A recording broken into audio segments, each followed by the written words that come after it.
মানায়। এখন থেকে পুরো দেশকে খুব ভয় পাইছি রে। তুফানের হাতে তুলিয়া দেব।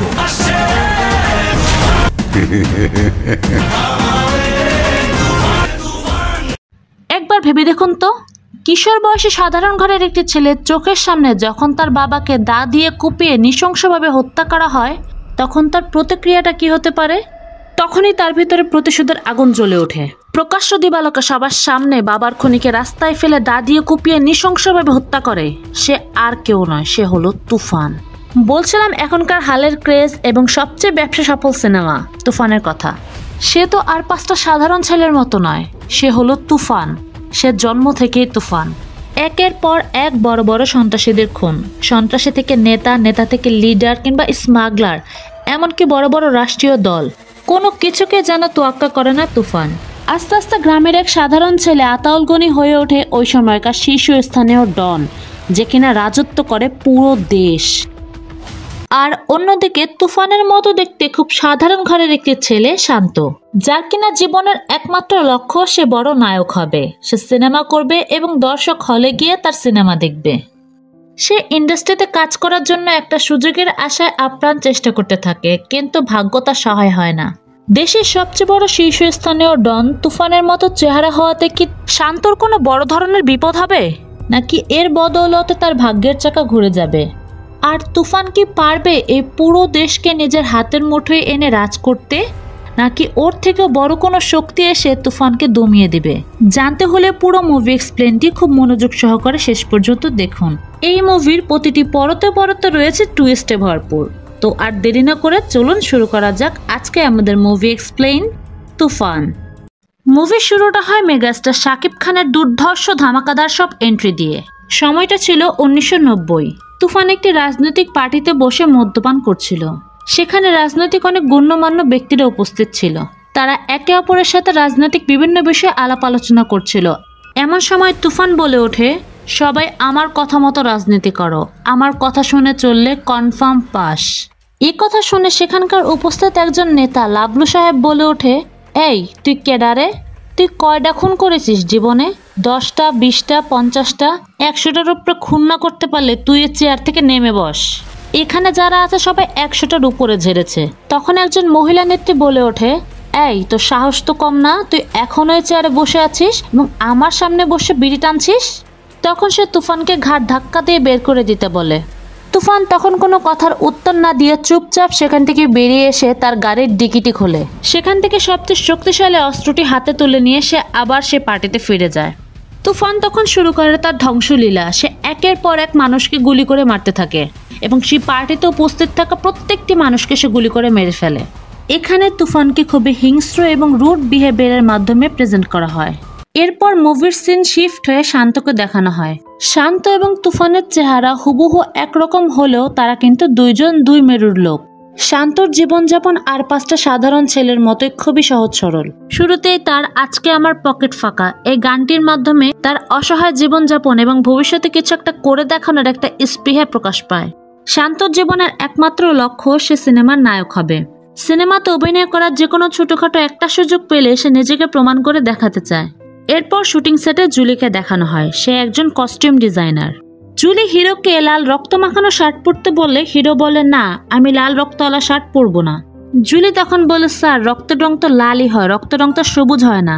একথা শুনে হিরো রেগে মেগে প্রডিউসারকে ডাক দেয় এবং বলে, আমি যা বলবো তাই হবে। তখন প্রডিউসার পুরো সেটে সবাইকে বলে, হিরো যা বলবে তাই হবে, রক্তের রং এখন থেকে সবুজ। এসব হলো হিরোদের একটা অহংকার, তারা সাধারণ মানুষকে মানুষই ভাবে না।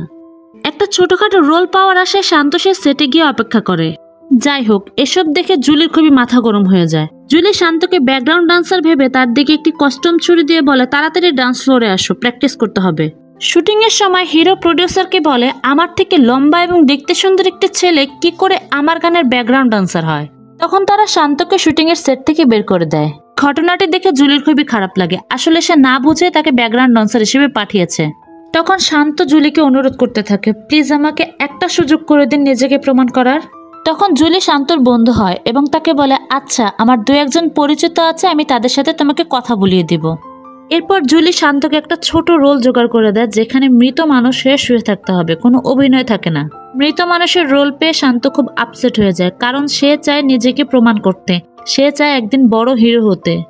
জুলি তখন তাকে সান্ত্বনা দিয়ে বলে, এত সহজে হতাশ হও না, দেখবে একদিন তুমি 1 নম্বর নায়ক হবে, আর দেখবে আমি হব এশিয়ার 1 নম্বর কস্টিউম ডিজাইনার।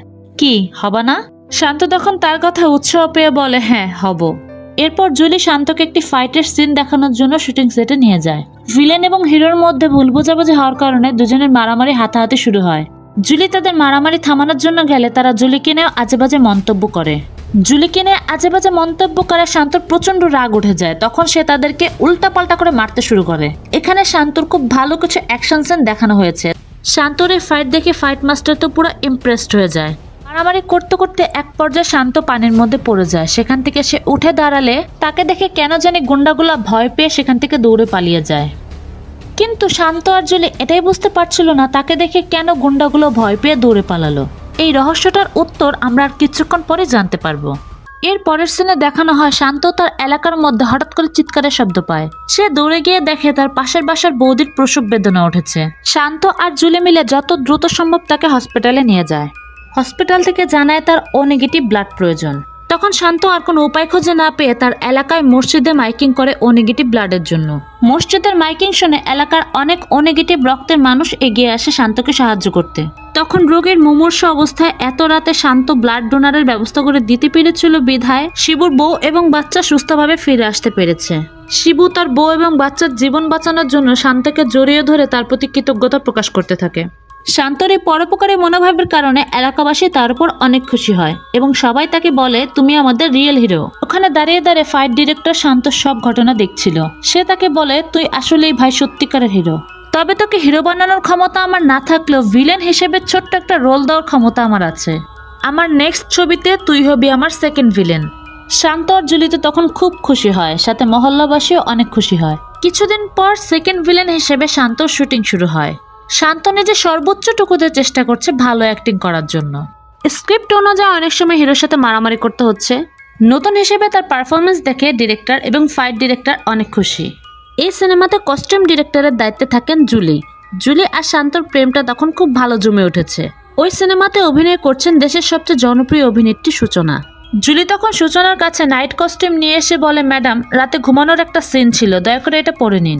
তখন সূচনা বলে, আমি ঠিক যেটা পরে আছি সেটা পরেই শর্ট দিব, ভালো লাগলে নেবে, না হলে আমি চললাম মামুনি।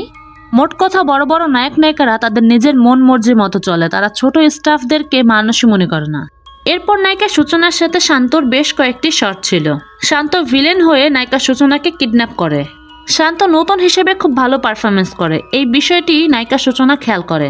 তখন সে জুলিকে জিজ্ঞেস করে, কে এই ছেলেটি? জুলি জানায় ওর নাম শান্ত, ও খুব ভালো অভিনয় করে, আগে ছিল ব্যাকগ্রাউন্ড আর্টিস্ট, সেখান থেকে এসেছে এই সিনেমার সেকেন্ড ভিলেন হয়ে। তখন সূচনা বলে, ও তো খুব হ্যান্ডসাম দেখতে, ওর তো আসলে হিরো হওয়ার কথা ছিল। জুলি তখন বুঝতে পারে নায়িকা সূচনা শান্তকে ভালো লেগেছে। তখন সে শান্তর নামে বানিয়ে বানিয়ে অনেক মিথ্যা কথা বলে। ম্যাডাম এই ছেলেটা দেখতে ভালো হলেও এর চরিত্র একদমই ভালো নয়, একটার পর একটা মেয়ে পাল্টায়, একদম প্লে বয় টাইপের। সূচনা তখন রহস্যজনক এক মুচকি হেসে দিয়ে বলে, আই লাইক ব্যাড বয়। এরপর সূচনা ডিরেক্টরকে আলাদাভাবে ডেকে বলে, নির্বাচনের আগে এই ছবিটি আমার মুক্তি দিতে হবে, আর ছবিটি এডিটিংয়ের সময় আমাকে একটু সাথে রাখবেন। তখন জুলি গিয়ে শান্তকে জানায়, নায়িকা সূচনা তো তোমাকে অনেক পছন্দ করেছে, তোমাকে নাকি হিরোর মতো দেখতে লাগে। শান্ত তো এই কথা শুনে প্রচন্ড খুশি হয়, সত্যি আমাকে পছন্দ করেছে নায়িকা? জুলি বলে, হ্যাঁ পছন্দ করেছে, কিন্তু তুমি শুধুমাত্র আমার জীবনের হিরো। তুমি কার হিরো? শান্ত বলে, তোমার, শুধু তোমার হিরো। আসলে মেয়ে মানুষ বলে কথা ভাই, কোথাও তার ভালোবাসা মানুষের ভাগ ছাড়বে না। এর পরের স্থানে দেখানো হয় শান্ত তার মহল্লাবাসীদের সামনে তার মুভির গল্প করছিল। মুভিতে সে নায়িকা সূচনার সাথে কি কি সিনে অভিনয় করেছে, কিভাবে কিডন্যাপ করেছে, এসব বিষয়ে সে বর্ণনা করতে থাকে। মহল্লাবাসী আরো আগ্রহ নিয়ে শান্তর কাছে পুরো মুভির ঘটনা জানতে চাইলে শান্ত বলে, না না আর বলবো না, এরপরে যা হবে সব সিনেমা হলে গিয়ে দেখবে। এরপরে ছবিটি হলে মুক্তি পাওয়ার কথা হলে শান্ত এলাকাবাসীকে মাইকিং করে জানায় তার মুভিটি জানে সবাই হলে গিয়ে দেখে। মুভির নাম শেষ খেলা। মুভি রিলিজের দিন সবাই শান্তকে মাথায় করে নিয়ে সিনেমা হলে সিনেমা দেখতে যায়। শান্ত ও জুলের মতো সবাই অনেক প্রত্যাশা নিয়ে বসে আছে কখন শান্তর সিন আসবে, কিন্তু একটার পর একটা সিন যায়, শান্তকে আর দেখা যায় না। শান্ত বলে, এই তো এই সিনে তো আমি ছিলাম, এখানে আমাকে দেখা যাচ্ছে না কেন? সে খুবই হতাশ হয়ে যায়। পুরো মুভিটি শেষ হয়ে যায় কিন্তু শান্তকে কোথাও দেখা যায় না। হল থেকে বের হয়ে সবাই শান্তকে ভুল বুঝতে থাকে। সবাই তাকে বলে তুমি একটা মিথ্যাবাদী, ঠকবাজ, প্রতারক। শান্তর মনটা ভেঙে চুরমার হয়ে যায়। সে খুব হতাশ হয়ে পড়ে। আজ তার বাবা মা নেই বলে সবাই তার সাথে এরকম অবিচার করে। জুলি অনেকভাবে শান্তকে সান্ত্বনা দেওয়ার চেষ্টা করলেও শান্ত এবার আর কারোই বোঝ মানে না। সে তখন জুলিকেও সহ্য করতে পারে না, তাকেও তার ঘর থেকে বের করে দেয়। শান্ত যেন সবার কাছে মিথ্যাবাদী এবং হাসির পাত্র হয়ে দাঁড়িয়েছে, তাই সে এই জীবন আর রাখতে চায় না। তখন শান্ত সুইসাইড করার উদ্দেশ্যে একটি উঁচু জায়গায় গিয়ে দাঁড়ায়। যখনই শান্ত ওই উঁচু জায়গা থেকে লাফ দিয়ে আত্মহত্যা করতে যাবে ঠিক তখনই কিছু লোক এসে শান্তকে ধরে ফেলে এবং সাথে সাথেই তারা শান্তর চোখ হাত পা বেঁধে তাকে জোরপূর্বক গাড়িতে উঠিয়ে কোনো এক অজানা জায়গায় নিয়ে যায়। শান্ত গাড়ির মধ্যে অনেক চিৎকার চেঁচামেচি করে। সে বলে আমাকে ছেড়ে দাও, আমি আর বাঁচতে চাই না। কয়েক ধাপের কড়া নিরাপত্তা অতিক্রম করার পর শান্তকে নিয়ে একটি জায়গায় বসানো হয়। সেখানে দেখানো হয় 10 জন লোককে হাত পা বেঁধে হাঁটু গেড়ে বসিয়ে রাখা হয়েছে এবং তাদেরকে জিজ্ঞেস করা হচ্ছে খুনের কন্ট্রাক্টটা কে করেছিল। যদি স্বীকার করিস তো 1 মাথা, আর স্বীকার না করলে 10 মাথা যাবে। নিজের জীবনের ভয় কার না আছে, তাই কেউ স্বীকার করে না, যার কারণে তারা এক এক করে গুলি করতে থাকে। পরপর 3 জনকে হত্যা করার পর একজন বলে আমি করেছি খুনের কন্ট্রাক্ট। কে যেন এসে ওই লোকটিকে একটি হ্যামার দিয়ে নৃশংস নির্মমভাবে পিটিয়ে হত্যা করে। তখনই পাশ থেকে একজন বলে ওঠে চাইলে সবই হওয়া যায় কিন্তু তুফান হওয়া যায় না। ঠিক তখনই সামনে আসে তুফান। এই সিনেমার এতক্ষণ শান্ত তুফানকে নিয়ে যে রহস্য চলে তার উন্মোচন হয় এখানেই। তুফানের সামনে একটি চেয়ারে বসিয়ে রাখা হয় শান্তকে। অর্থাৎ তুফান এবং শান্ত দুই ব্যক্তি। এদের দেখতে একই রকম হলেও এদের স্বভাব চরিত্র জীবনযাপন সম্পূর্ণই আলাদা। শান্ত তুফানকে দেখে খুব অবাক হয়। তুফান তখন বলে বেশ কয়েকদিন ধরে শুনতে পাচ্ছি আমার মতো নাকি কাউকে দেখা যায়, তো আমি তো ওইখানে, তাহলে ওইখানে কে? এরপর সূচনা একদিন জানালো আমার মতো দেখতে নাকি একজন অভিনেতাকে দেখা যাচ্ছে। তো তুফানের চরিত্রে যে অভিনয় করবে তাকে যদি দর্শক আগেই দেখে ফেলে তাহলে ছবি কি করে জমবে? তখন সূচনা জানায় তুফানের জীবনী নিয়ে তৈরি হতে যাচ্ছে একটি সিনেমা, যে সিনেমায় নায়ক হিসেবে আমরা শান্তকে পছন্দ করেছি। তুফান বলে কিন্তু এটাকে তো হবে না, এটা পুরাই ঝাপসা। শুধু তুফানের মতো চেহারা হলেই হয় না, তুফান হতে গেলে অ্যাটিটিউড লাগে, চোখের দৃষ্টি লাগে, অ্যাকশন স্পিড সব লাগে। তখন তুফান তার বাবা জালালউদ্দিনকে বলে বাবা দুবাই থেকে সার্জারি করে অন্য তুফান আনার ব্যবস্থা করো, এটাকে তো হবে না। তখন শান্ত তুফানের কাছে অনুরোধ করে ভাই আমার একটা সুযোগ দেন, আমার কেউ বিশ্বাস করে না, কেউ সুযোগ দেয় না, আমার একটু সময় দেন, আমি সত্যি সত্যি আপনার মতো হয়ে দেখাবো। তখন তুফান জিজ্ঞেস করে কতদিন? শান্ত বলে ভাই আমার 2টা মাস সময় দেন, আমি 2 মাসের মধ্যে আপনার মতো হয়ে দেখাবো। তুফান তখন বলে ঠিক আছে, তারপর সে সেখান থেকে চলে যায়। তখন তুফানের বাবা বলে এই 2 মাসের মধ্যে বাইরে কোথাও যেতে পারবে না, এই 2 মাসের মধ্যে তোমাকে তুফান হয়ে উঠতে হবে। এরপর শান্তকে সামনে বসিয়ে তুফানের বাবা তুফানের জীবনে ঘটে যাওয়া গল্প প্রথম থেকে বলতে শুরু করে এবং চাকলা দাস সে গল্প লেখে। সাল 1961। তখন গ্রামের একটি দরিদ্র পরিবারে জন্মগ্রহণ করে তুফান। মানুষ জন্ম থেকে কিলার হয় না, সময় তাকে কিলার বানায়, কিন্তু তুফান জন্ম থেকেই তুফান। সে জন্মের পরেই তার মাকে খুন করে, অর্থাৎ তার জন্ম দিয়ে তার মা মারা যায়। তারপর সে তার বাবার কাছে বড় হতে থাকে। তুফানের বাবা ছিল এমন একজন মানুষ যে অন্যায়ের বিরুদ্ধে প্রতিবাদ করে। গ্রামের সাধারণ মানুষের জমি দখল এবং চড়া সুদের বিরুদ্ধে সে এবং তার কিছু গ্রামবাসী মিলে অত্যাচারী শাহনেওয়াজের বিরুদ্ধে প্রতিবাদী আন্দোলন করে তোলে। তখন শাহনেওয়াজ তার দলবল নিয়ে তুফানের বাবা গনি মিয়াকে হুমকি দিতে আসে। শাহনেওয়াজ বলে কিরে তোর গলার জোর কি বেশি বাড়ছে নাকি?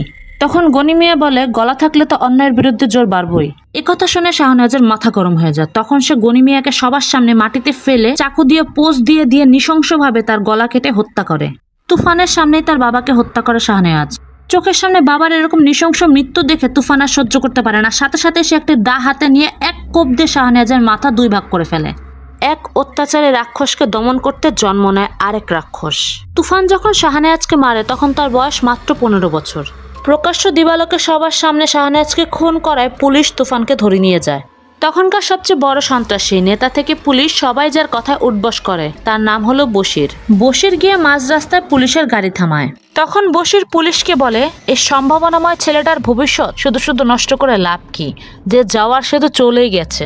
মাত্র 15 বছর বয়সে যে শাহনেওয়াজের মতো সন্ত্রাসীকে হত্যা করে সে আর যাই হোক সাধারণ কোনো ছেলে না, এই ছেলে তো একদিন ডিস্ট্রিক্ট লেভেলে খেলবে। তখনই তুফান বলে ওঠে কিন্তু বাসির ভাই জানতো না আমি একদিন ন্যাশনাল লেভেলে খেলবো। এরপর একটি রাজনৈতিক মিটিংয়ে তুফানকে নিয়ে খুবই আলোচনা সমালোচনা করা হয়। তুফানকে নিয়ে একজন নেতা বলে, উফ তুফান তুফান তুফান, তুফানকে নিয়ে এখন আমাদের এমন অবস্থা, না পারছে ওকে গিলতে, না পারছে ওগলাতে। তখন আরেকজন নেতা বলে যে সরকারের ক্ষমতায় তুই এত উপরে উঠলি, এত বাহাদুরি করিস, সেই সরকারকে কিনা এখন তুই চাপের মধ্যে ফেলে দিচ্ছিস। তখন অন্য একজন নেতা বলে, কিন্তু আপনারা ভুলে যাবেন না, এই তুফানের জন্যই কিন্তু আজ ডুবে যাওয়া থার্ড পার্টি এই দল সরকার গঠন করেছে। অন্য আরেকজন নেতা বলে, কিন্তু তুফানের কারণে জনগণের কাছে সরকারের পজিশন চরম নাখোশ। পরবর্তী ইলেকশনের আগে যদি তুফানকে আমাদের দলের উপর থেকে সরিয়ে দেওয়া না হয় তাহলে আমাদের দলের চরম ভরাডুবি হবে। কিন্তু এখন প্রশ্ন হলো তুফানকে সরাবে কে? এর আগেও তুফানকে সরানোর জন্য অনেক লোক সেট করা হয়েছে, কিন্তু তুফান সবাইকে গুম করে দিয়েছে। আরেকজন নেতা তখন বলে, শোনা যাচ্ছে তুফান নাকি দুবাই চলে গিয়েছে। তখন তাদের দলের প্রধান ইয়াসিন বলে, দেখি তুফান নিজে থেকে কোনো ব্যবস্থা করতে পারে কিনা। মন্ত্রীদের মধ্যে একজনের নাম বাসের, সে গোপনে তুফানের সাথে দেখা করে জানায়, সব মন্ত্রীরা চায় পরবর্তী নির্বাচনের আগে তোমাকে এখান থেকে সরাতে। শুধুমাত্র আমি তোমার পক্ষে আছি, কিন্তু আমি তো একা, আমি কতক্ষণ একা সামাল দিব? এর চেয়ে বরং তুমি কিছুদিনের জন্য দুবাই গিয়ে গা ঢাকা দাও, ঝামেলা মিটে গেলে আবার দেশে ফিরে এসো। তখন তুফান বাসেরকে জিজ্ঞেস করে, আপনার ব্ল্যাক মানি 500 কোটি সুইস ব্যাংকে ট্রান্সফার করতে কে হেল্প করছিল? গাজীপুরের 100 একর জমি কে দখল করে দিছিল? আর আপনার মেয়েকে যে ডাকাত কাশেম তুলে নিয়ে যাইতে চাইছিল, এই ব্যাপারগুলো কে সমাধান করছে? বাসের তখন স্বীকার করে, সব তো তুমিই করে দিয়েছিলে, এই তুফান আছে বলেই তো আজকে আমরা নিরাপদ। তখন তুফান রেগে গিয়ে বাসেরকে মারতে শুরু করে এবং চিৎকার করে বলে, তাহলে আমাকে কেন তুই টেনশন দিচ্ছিস? আমি শুধুমাত্র সবাইকে টেনশন দিব, আর তোরা নিবি। এরপর মুভির সিন আবার জালালউদ্দিনের গল্পে ফ্ল্যাশব্যাকে চলে যায়। পুলিশের হাত থেকে বাঁচানোর পর বশিরের ছায়া আস্তে আস্তে বড় হতে থাকে তুফান দিনকে দিন আরো ভয়াবহ হতে থাকে, বাড়তে থাকে তার এলাকা, বাড়তে থাকে তার চাহিদা। সে বশিরের হয়ে কাজ করত এবং বিভিন্ন জায়গা থেকে লুটপাট করে বশিরকে এনে টাকা বুঝিয়ে দিত। বশিরের ডেরায় আস্তে আস্তে বড় হতে থাকে ভয়ঙ্কর এই তুফান। বশির তো তুফানকে পেয়ে খুব খুশি, বলে আয় আমার বাচ্চা, বুকে আয়। কিন্তু দিন যত যেতে থাকে তুফানের চাহিদা তত বাড়তে থাকে। তখন সে বশিরকে বলে, আমার টাকা লাগবে। বশির তাকে যে টাকা দেয় তাতে সে সন্তুষ্ট না, সে বলে আমার আরো টাকা লাগবে। তখন বশির রেগে গিয়ে বলে, রাস্তা থেকে কুত্তার মতো টুকে আইনা তোরে বাঘ বানাইছি, তাই বলে ভুলে যাস না তুই যে রাস্তার কুত্তা আসিলি। এরপর আরো দিন অতিবাহিত হতে থাকে। তুফান বুদ্ধিতে এবং শক্তিতে আরো পরিপুষ্ট হয়ে ওঠে। একদিন বশির তার শক্তি পরীক্ষা করার জন্য মাঠে কুস্তি খেলছিল। তখন তুফান গিয়ে সামনে উপস্থিত হলে বশির বলে, আয় আমার বাচ্চা, আজকে আমি তোর সাথে খেলবো। কুস্তি খেলায় দেখা যায় তুফানকে বাশির এমনভাবে জাপটে ধরেছে যাতে করে সে কোনোভাবে জিততে না পারে। তুফান তো অদম্য, তুফান তো কোনো ক্ষেত্রে হেরে যাবার লোক নয়। তখন তুফান তার শরীরে বাঘের মতো শক্তি দিয়ে বশিরের ঘাড় মটকে দেয়। তখনই বশিরের দেহ মাটিতে লুটিয়ে পড়ে এবং বশির মারা যায়। তুফানের এর পরের টার্গেট হলো তালাত। সে তালাতের ডেরায় গিয়ে উপস্থিত হয়। তালাত তুফানকে দেখে চিনতে না পারায় তার সহযোগী এসে বলে, এই সেই ছেলে যে বাশিরকে মেরেছে।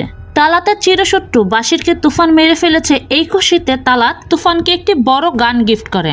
তখন তুফান বলে, ভাই আমি আপনার জন্য একটা গিফট আনছি, শহরে প্রথমবার আইছি, একটু মিষ্টি না আনলে হয়? তালাত ও তার দলের সবাই তুফানকে বিশ্বাস করে তুফানের মিষ্টিগুলা খায়।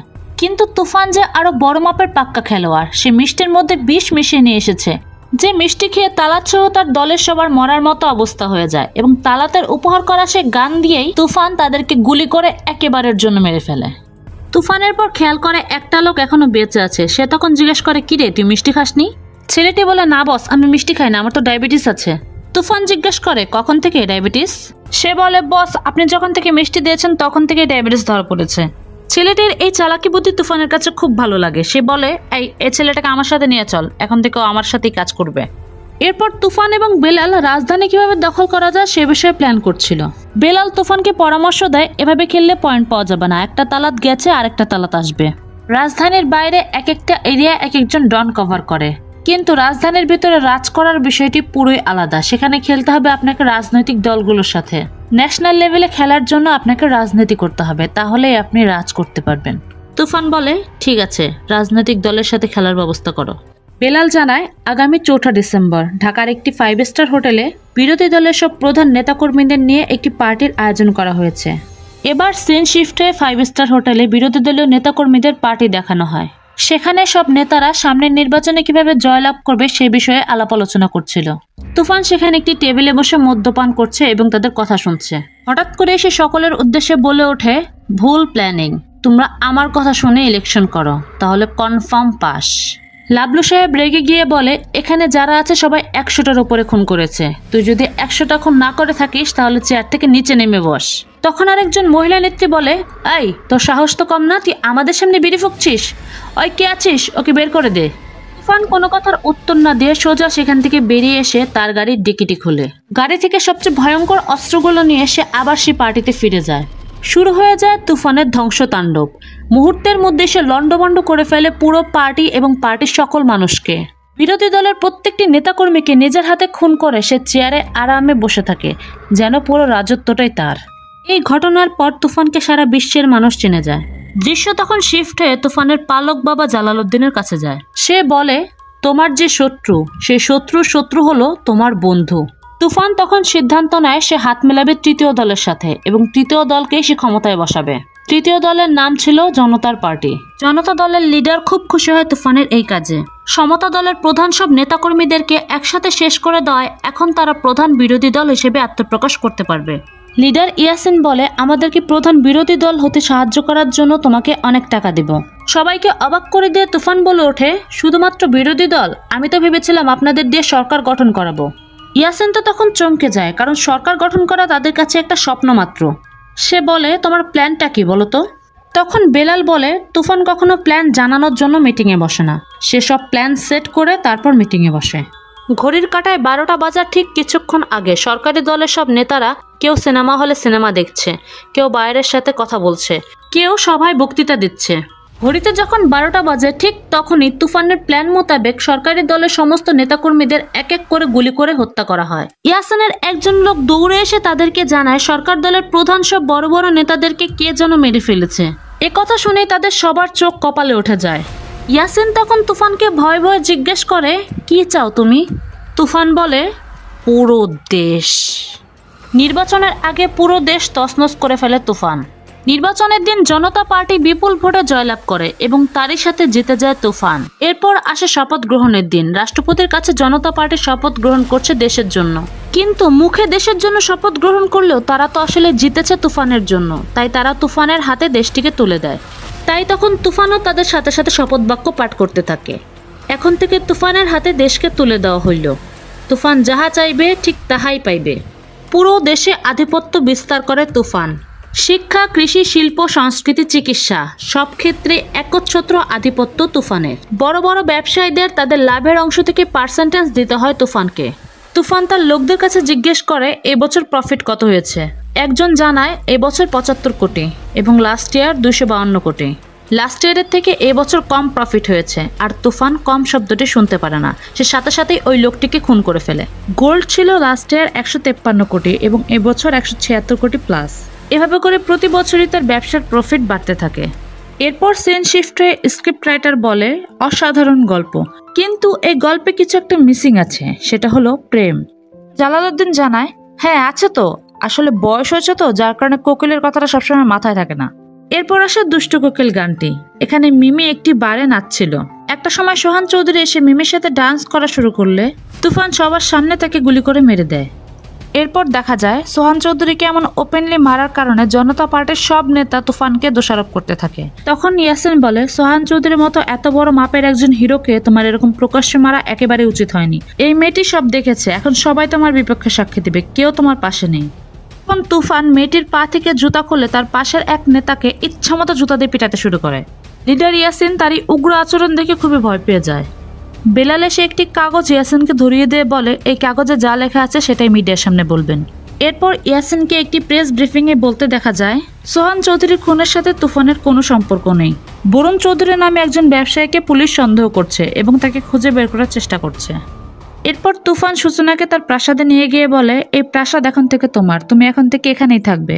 আমার কোনো মানুষ ভাল লাগে না, কিন্তু তোমারে ভাল লাগছে, কারণ তুমি মানুষ না, তুমি পরী।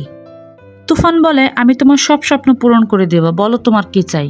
সূচনা জানায়, আমার এই বার ডান্সার হয়ে জীবন কাটাতে আর ভালো লাগে না, আমার অনেক স্বপ্ন, আমি দেশের সবচেয়ে বড় নায়িকা হব। তুফান বলে, বাস এতটুকুই? যাও, এখন থেকে তুমি নায়িকা। দেশের কোনো প্রডিউসার সূচনাকে ছাড়া কোনো ছবির কথা ভাবতেও পারবে না। সেদিন থেকে তুফানের হাত ধরে দেশের 1 নম্বর নায়িকা হয়ে যায় সূচনা। এখানে জালালউদ্দিনের গল্প শেষ হয়। সে শান্তকে জানায় শুধু বাহ্যিক চেহারাটা তুফানের মতো হলেই হবে না, তার আচার আচরণ কথাবার্তা তুফানের মতো হতে হবে। ইয়াসিন এবার পরিকল্পনা করছিল তুফানকে কি করে মারা যায়। তুফানকে শেষ করে দেওয়ার জন্য এবার সে নিয়োগ করে গোল্ড মেডেলিস্ট এসিপি আকরামকে। উপস্থিত নেতাদের আকরামের বডি ফিটনেস দেখে বেশি একটা পছন্দ হচ্ছিল না। তখন আকরাম জানায়, আমি তো আর বডি দিয়ে তুফানকে মারবো না, আমি ওকে মারবো মাথা দিয়ে। শক্তি দিয়ে খেলে এখন পর্যন্ত কেউ তুফানের সাথে জিততে পারেনি। সাল 1985 কুস্তিতে তাকে প্রথম চ্যালেঞ্জ করে তার প্রথম বস বা প্রথম আব্বা বশির। সেই কুস্তিতে তুফান বশিরের ঘাড় মোটকে তাকে মেরে ফেলে এবং তার সাম্রাজ্য দখল করে নেয়। এরপর তালাত, তারপর প্রধান বিরোধী দল, তারপর সরকারি দল এবং এরপরে আপনারা। যদিও তুফান এখন আপনাদেরকে খেয়ে দেয় নাই, তবে আমার ধারণা খুব শিগগিরই খেয়ে দেবে। আর তুফানের আসল নাম তুফান না, গালিব বিন গনি। আকরাম জানায়, স্যার একটা সুযোগ পেলেই তুফানকে একবারে খেয়ে দিব। এরপর আকরাম সিনেমা হলে বসে সূচনা সিনেমা দেখছে। তার একজন অ্যাসিস্ট্যান্ট তখন বিরক্ত হয়ে বলে, স্যার গত কয়েকদিন ধরে আমরা এই নায়িকারই মুভি দেখছি, এর কারণটা কি? আকরাম তখন তাদেরকে জানায় গত কয়েকটি মুভিতে পরপর একই নায়িকা অভিনয় করছে। এই মেয়ের পেছনে যদি কোনো গডফাদারের হাত না থাকে তাহলে এটি কোনোভাবেই সম্ভব না। এত অল্প কয়েকদিনে বার ডান্সার থেকে এত বড় নায়িকা কি করে হয়ে যায়? এই মেয়ের সাথে অবশ্যই কোনো না কোনোভাবে তুফানের সম্পর্ক আছে, খোঁজ লাগাও, এমের ফোন নাম্বার নাও। এরপর আকরাম একদিন সোজা সূচনার শুটিং সেটে গিয়ে হাজির হয়। সূচনা তাকে দেখে প্রচন্ড রাগান্বিত হয় এবং বলে, বের করে দাও ওকে এখান থেকে কে ঢুকতে দিয়েছে? তখন সে বলে, ম্যাডাম আমি কিন্তু আলিফ লাইলার আকরাম না, আমি সিআইডি ইন্সপেক্টর আকরাম। আমি আপনার সাথে কথা বলতে চাইলে অবশ্যই আপনাকে কথা বলতে হবে। তো এবার বলুন, তুফানকে চেনেন? তখন সূচনা উত্তর দেয়, তুফান চিনি, কিন্তু তুফান কে চিনি না। তখন আকরাম বলে, এত তাড়াতাড়ি এত কাছের বন্ধু শত্রু হয়ে গেল? যাই হোক, আমার এই কার্ডটি রাখুন, প্রয়োজন আপনার কাজে আসবে। এরপর সেখান থেকে আকরাম চলে যায়। তার কিছুক্ষণ পর তুফান শুটিংয়ে সেটে এসে সব শুটিং বন্ধ করে দিয়ে সূচনার কাছে জিজ্ঞেস করে কে এসেছিল। সূচনা জানায়, সিআইডি অফিসার আকরাম এসে তুফানের ব্যাপারে জানতে চাচ্ছিল। আমি বলেছি আমি তুফানকে চিনি না এবং তার একটি ভিজিটিং কার্ডও দিয়ে গেছে। সিন শিফট হয়, শান্তকে দেখানো হয়। শান্ত এই 2 মাস হার্ডওয়ার্কিং করে তুফানের মতো চেহারা এবং স্বভাব চরিত্র অনেকটাই তুফানের মতো রপ্ত করে ফেলেছে। তখন শান্তকে পরীক্ষা করার জন্য তুফানের কাছে আনা হয়। শান্ত তখন চেয়ারে বসে পা নাড়াচ্ছিল। তুফান এটা দেখে বলে, শুধু তুফানের মতো চেহারা হলেই হয় না, স্বভাব চরিত্র তুফানের মতোই হতে হবে। চল তোর একটু পরীক্ষা নিয়ে দেখি। করিডোরে কিছু ব্যবসায়ী বসে আছে, তুই ডিলটা ফাইনাল করে আয়। শান্ত তখন তার প্রথম পরীক্ষা দেওয়ার জন্য তুফানের স্টাইল হেঁটে ব্যবসায়ীদের সামনে যায়। ব্যবসা করতে চাইলে 70% দিতে হবে। ব্যবসায়ীরা তাকে আসল তুফান মনে করে বলে, ওকে ডান। তারপর শান্ত এসে তুফানকে জানায় 70% ডিল ডান করেছি বস। তুফান তখন খুশি হয়ে বলে, বাহ, চল এটি তো শেষ পরীক্ষা, এটা যদি পাশ করতে পারিস তাহলে আমি মেনে নেব তুই তুফান হিসেবে যোগ্য। আজকে তুই আমার বেডরুমে গিয়ে সূচনার পাশে থাকবি। সূচনা যদি তোকে চিনতে না পারে তাহলে তুই একদম পাস, কিন্তু সাবধান, মনে রাখবি ওইটা কিন্তু তুফানের জিনিস, ভুলভাল কোনো কাজ করিস না। এরপর রুমে গিয়ে শান্ত সূচনাকে বলে, আমি আজকে খুব টায়ার্ড, আমার খুব ঘুম পাচ্ছে। সূচনা শান্তকে তুফান ভেবে তার কাছে সময় চাইলে সে বলে, আমার আজকে খুব খারাপ লাগছে, আমি এখন ঘুমাবো। সে অন্যদিকে ঘুরে শুয়ে থাকে। সিন শিফট হয়ে আকরামকে দেখানো হয়। আকরাম তার টিম মেম্বারদের কাছে জিজ্ঞেস করছে তুফানকে ধরার আপডেট খবর কি, কিভাবে ওকে ধরা যায়। তার টিম মেম্বাররা জানায় তুফানকে কোথাও খুঁজে পাওয়া যায়নি, তবে তার পালক বাবা জালালউদ্দিনকে মাঝে মধ্যে রাস্তাঘাটে ঘুরতে দেখা যায়। শুনেছি কান টানলে নাকি মাথা আসে, কিন্তু তুফানের মাথাটা তো অনেক বড়, এর জন্য আমাদের কান ধরেই টানাটানি করতে হবে, দেখি তুফানের নাগল পাওয়া যায় নাকি। এরপর একদিন রাতে আকরাম ও তার টিম মেম্বাররা জালালউদ্দিনকে ফলো করতে থাকে। ফলো করতে করতে একটি অন্ধকার রাস্তায় নিয়ে তার পায়ে গুলি করে। এরপর তারা জালালউদ্দিনকে হসপিটালে নিয়ে তাদের হাতে বন্দি করে। তুফানের কানে খবর আসে তার বাবা জালালউদ্দিনকে বন্দি করা হয়েছে। একথা শুনেই তুফান বাঘের মতো গর্জন করতে করতে তার বাবাকে উদ্ধার করতে যায়। হসপিটালে গিয়ে তুফান এমনভাবে গোলাগুলি করা শুরু করে, পুলিশের চোখের সামনে তার বাবা জালালউদ্দিনকে নিয়ে গেলেও তারা কিছুই করতে পারে না। সবাইকে মেরে গাড়িতে আগুন ধরিয়ে দিয়ে সে তার বাবাকে নিয়ে তার ডেরায় চলে আসে। তুফান তার বাবাকে একটি পত্রিকা দেখিয়ে জিজ্ঞেস করে, এটা কি বাবা? যেই তোমাকে আমি নিজের বাপের থেকে বেশি সম্মান করি, ভালোবাসি, সে তুমি আমাকে ঠকালে? আসলে জালালউদ্দিন পুলিশের কাছে স্বীকার করেছে সে তুফানের বিরুদ্ধে রাজসাক্ষী দেবে। তখন তুফান প্রচন্ড রেগে গিয়ে বলে, আমি সব সহ্য করতে পারি, কিন্তু কেউ আমার সাথে বেইমানি করলে তারে আমি ক্ষমা করি না। তুফান বেলালকে হুকুম করে বাবাকে মেরে ফেল, কিন্তু বেলাল তার বাবাকে মারার মতো সাহস পায় না, তার হাত কাঁপতে থাকে। তখন সূচনা গিয়ে তুফানকে বোঝানোর চেষ্টা করে, দেখো সে তোমার বাবার মতো। তখন তুফান সূচনার দিকে বন্দুক তাক করে বলে, চপ, আমি তুফান, আমার কোনো আপনজন নাই, কোনো বেইমানের জায়গা আমার কাছে নাই। তখনই তুফান তার পালক বাবাকে একের পর এক গুলি করতে করতে মেরে ফেলে। এরপর সিন শিফট হয়। ইয়াসিন তার থেকে উপরে লিডারের কাছে গিয়ে জানায়, লিডার, দেশের পরিস্থিতি ভালো না, সবাই তুফানের উপর অনেক নাখোশ, তুফানের কারণে আমাদের গদি সরে যেতে যাচ্ছে, সামনের নির্বাচনে জয়লাভ করতে হলে আমাদের আগে তুফানকে মারতে হবে। তখন লিডার বলে, ঠিক আছে, তুফানকে মারো, তবে কোনোভাবে যেন ক্ষমতা হাতছাড়া না হয়। এরপর বেলাল ওরফে জামশেদকে পুলিশ ধরে ফেলে। তখন তুফানের লোক এসে তুফানকে সে খবরটা জানায়। তুফান বলে, প্ল্যান বি এক্সিকিউট করো। এরপর পুলিশ তুফানের কিছু বড় বড় ফ্যাক্টরি এবং গোডাউনের উপর হামলা দেয় এবং সেগুলো সেলকালা করে বন্ধ করে দেয়। তুফানের লোক তাকে এই খবর জানাতে আসলে তুফান বলে, আব্বাকে ডাক। সে বলে, ভাই, আব্বা তো নাই। তুফানের এই পালিত বাবাকে হারানোর শোকে তুফানের ভিতরে যেন আগুন জ্বলে ছারখার হয়ে যেতে থাকে। তুফানের চারিদিক থেকে ধস নেমে আসতে থাকে। সে এই পরিস্থিতিতে বাঁচার জন্য নতুন একটি প্ল্যান করে। সে সূচনাকে গিয়ে বলে, দেশের পরিস্থিতি ভালো না, আমি কিছুদিনের জন্য দুবাই গিয়ে গা ঢাকা দিচ্ছি, আর তুমি আকরামকে ফোন করে শান্তকে ধরিয়ে দাও। দেশের সবাই জানবে তুফান মারা গেছে, কিন্তু তুফানের তো কোনো ধ্বংস নাই, সে আবার ফিরে আসবে। তখন সূচনা বলে, আর আমার কি হবে? তুফান বলে, তুমি যা করতেছিলা তাই করবা, এই অ্যাক্টিং ফ্যাক্টিং করো, তুমি তো এটাই চেয়েছিলা। দেশের পরিস্থিতিটা একটু ভালো হোক, ক্ষমতাটা আবার হাতে ফিরে পাই, আমি আবার ফিরে আসব, সেই পর্যন্ত আমার জন্য অপেক্ষা করো। তখন তুফান শান্তর কাছে এসে বলে, এটাই তো শেষ পরীক্ষা, এটাই পাশ করলেই তো সিনেমার শুটিং শুরু হবে। আমি কিছুদিনের জন্য দুবাই যাচ্ছি, এখানকার ব্যবসা বাণিজ্য সবকিছু তোকেই সামলে রাখতে হবে। এরপর সূচনার কাছে বিদায় নিয়ে এক গাড়িতে তুফান এবং আরেক গাড়িতে শান্ত ওঠে। তুফান যাচ্ছে এয়ারপোর্টের উদ্দেশ্যে, সেখান থেকে দুবাই চলে যাবে, আর শান্তকে পাঠানো হচ্ছে একটি ব্যবসায়িক মিটিংয়ের জন্য। সূচনা তখন এসিপি আকরামকে ফোন দিয়ে বলে, তুফানের খোঁজ পাওয়া গেছে, ও এখন একটি ব্যবসায়িক মিটিং অ্যাটেন্ড করতে যাচ্ছে। তুফানের গাড়ির নাম্বার 357412। ওই গাড়িতে কিন্তু সত্যি সত্যি তুফান আছে। রাস্তার মাঝখানে তুফানকে ধরার জন্য পথ আটকে দাঁড়িয়ে আছে আকরাম। আকরাম তুফানের গাড়ির চাকায় গুলি করে এবং গাড়ি উল্টে যায়। অনেক কষ্টে তুফান গাড়ি থেকে বেরিয়ে এসে বলে, স্যার, আমাকে মারবেন না, আমি তুফান না। কিন্তু এসিপি আকরাম তুফানের কোনো কথা না শুনে তাকে পরপর 4টা গুলি করে। সারা দেশব্যাপী খবর ছড়িয়ে পড়ে, দেশের সবচেয়ে বড় শীর্ষ সন্ত্রাসী তুফান মারা গিয়েছে, দেশের মানুষ স্বস্তির নিঃশ্বাস নিচ্ছে। এরপর এসিপি আকরাম এসে সূচনাকে বলে, তুমি এই কাজটা কিভাবে করতে পারলে? সূচনা তাকে জানায়, এছাড়া তার আর কোনো উপায় ছিল না। তুফান আমাকে ওর হাতের খেলনা বানিয়ে ফেলেছে, যখন ইচ্ছা ব্যবহার করতো, তা না হলে ছুঁড়ে ফেলে দিত। তুফান নিজেকে ছাড়া আর কাউকে ভালোবাসে না, সে নিজের স্বার্থ টিকিয়ে রাখার জন্য যে কোনো মানুষকে খুন করতে পারে। তখন আকরাম বলে, তাই বলে নিজের প্রেমিককে খুন করে দিলে? তোমার মাথায় যে এত বুদ্ধি, তোমাকে দেখে তো মনে হয় না। সূচনা বলে, আমি শুধু এটা জানি যে আমি একজন ভালো মানুষকে বাঁচিয়েছি।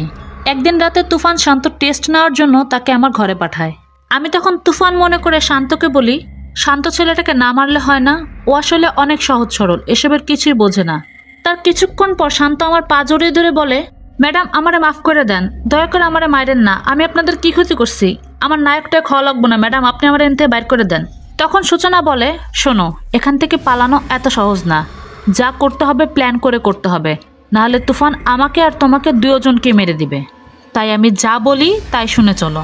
তখন আকরাম সূচনাকে জিজ্ঞেস করে, তাহলে শান্ত এখন কোথায়?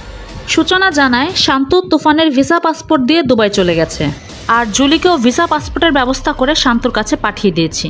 কিছুদিন পরের সিন দেখানো হয়, ততদিনে শান্ত সিনেমার হিরো হয়ে গেছে এবং সূচনার বিপরীতে অভিনয় করছে। সবকিছুর হ্যাপি এন্ডিং দেখে মনে হচ্ছে গল্প এখানেই শেষ, কিন্তু আসলেও শেষ হয়েও হইল না শেষ। এখনো সিনেমার সবচেয়ে বড় টুইস্টই বাকি আছে। শেষের দৃশ্যে দেখানো হয় আকরাম একটি হসপিটালে গিয়ে সেখানকার নার্স, ডাক্তার সবাইকে গুলি করে মেরে ফেলে এবং সে একটি অসুস্থ রোগীর সাথে হাত মেলায়। আকরাম তখন এক অদ্ভুত রকমের হাসি হাসতে থাকে। হাতটি আর কারণ নয়, তুফানের। অর্থাৎ তুফান সেদিন মরেনি। আকরাম আবার তাকে এনে হসপিটালে ভর্তি করে সুস্থ করে তোলে। তুফানকে তখন দেখা যায় অত্যন্ত রাগের চোখে সে একটা বাঘের মাথায় হাত দিয়ে বসে আছে। তুফান এখনো বেঁচে আছে এবং তুফান আবার ফিরে আসবে। যারা তার সাথে বেইমানি করেছে তারা রেডি থাকো। তো বন্ধুরা, কেমন লাগলো এবছরের সবচেয়ে ব্লকবাস্টার সিনেমা তুফানের রিভিউ, যার প্রত্যেকটা স্টেপে স্টেপে ছিল টুইস্ট? আপনাদের সাথে আছি আমি সৃষ্টি। আজকে এ পর্যন্তই। শীঘ্রই নতুন অথবা পুরাতন ইউনিক কোনো মুভির গল্প নিয়ে আপনাদের সামনে হাজির হব। সেই পর্যন্ত সৃষ্টি রহস্যের সাথেই থাকুন।